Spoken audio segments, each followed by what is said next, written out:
5G is a weapon. It's used by the military. Do you know these 5G millimeter wave technologies are used to scatter crowds?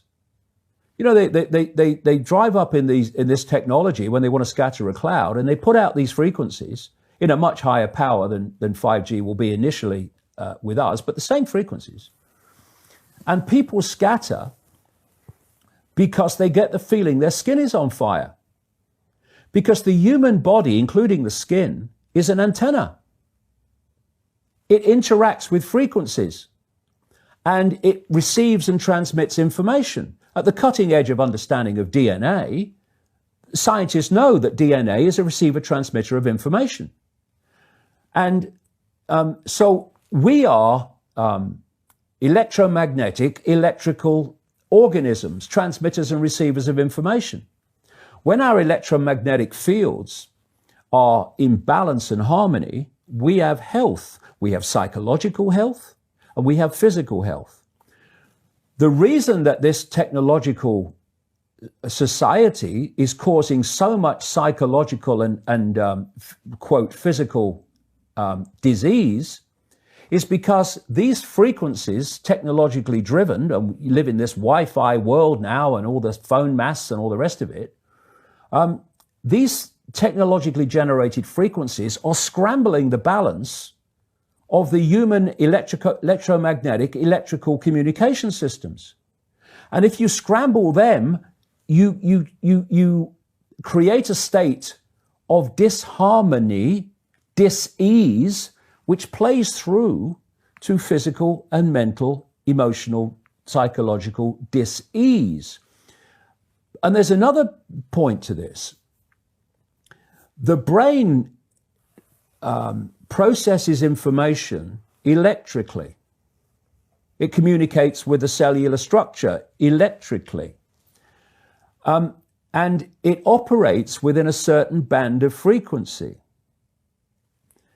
If you can broadcast frequencies carrying information, this technology has long been known, carrying information and perceptions within the frequency that the brain decodes information, the brain will decode those frequencies and will have those perceptions. You can externally, even without connection to AI, although that's the piece de la resistance, if you like, that's the kind of holy grail. But even before that, you can influence people's perceptions externally by broadcasting these frequencies that we interact with, because we are antenna. Okay. Now, some decades ago, there was a guy who worked out the frequencies of different emotional states. This is long ago. I mean, it's very, very sophisticated now. So every thought, every emotional response is a frequency. It generates a frequency, and it is of itself a frequency. Hate is a frequency, and it's different to love. You know, when you are in a room and there's lots of aggression and conflict and hatred, you feel it. What do people say? Oh God, you can cut the atmosphere with a knife in there. That is because the frequencies of hate and conflict have been so generated, they have changed the electromagnetic field of the room. Okay, so 5G is going to be weaponized against us potentially. Yeah, but the point being that they worked out the frequencies of various emotions, including rage and what have you. And basically, they can play across a community these frequencies without anyone knowing, and it starts to have an effect, and it starts to build rage, it starts to build anger, and people might not realize why they're feeling it, but they start to feel it. And then what they do is they trigger that with an event, maybe some guy is attacked by the police or something, or somebody's arrested for something they didn't commit, and now there's the trigger. The blue touch paper's been lit of this manufactured frequency-driven rage, and you have mass riots and what have you, and people do things that they wouldn't normally do. And you can make people depressed. You know, the American military, they've admitted this. They have technology that fires frequencies at the enemy that basically breaks the enemy's spirit, so they give up and put their weapons down. This is the technology we're dealing with.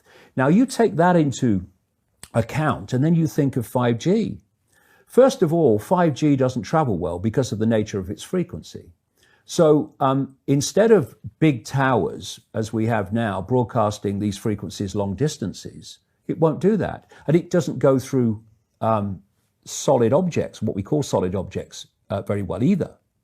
So to overcome that, there are going to be boxes broadcasting 5G, this weapon, down every street, all over the world. You're talking phenomenal numbers of these boxes, broadcasting like on the lamp standard outside your children's bedroom and stuff, broadcasting this stuff. There's no way you'll be able to go where you won't be in a field of 5G.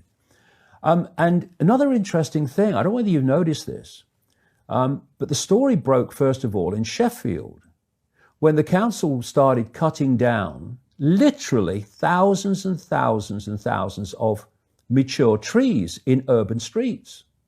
And there were big protests about it. You know, Sheffield claimed to be a green city, but all these mature trees were coming down, thousands of them. And my brother, he works as a call-out bus mechanic. So a bus will break down, they'll call him, he'll come down and fix it on the side of the road. So he's traveling all the time. And he's saying it's amazing how many mature trees are being cut down. You know, overwhelmingly in urban places. Now, the worst nightmare, I'm not saying cause and effect, but I'm saying think on it. The worst nightmare of 5G in a street is mature trees, because it can't get through them. They don't want urban trees for 5G because it won't go through solid objects very well at all, and it doesn't travel far. So we're going to have this explosion of 5G transmitters. And then, going back to what I said earlier, and they've admitted this too, there's going to be like 20,000 satellites up there beaming 5G at the Earth.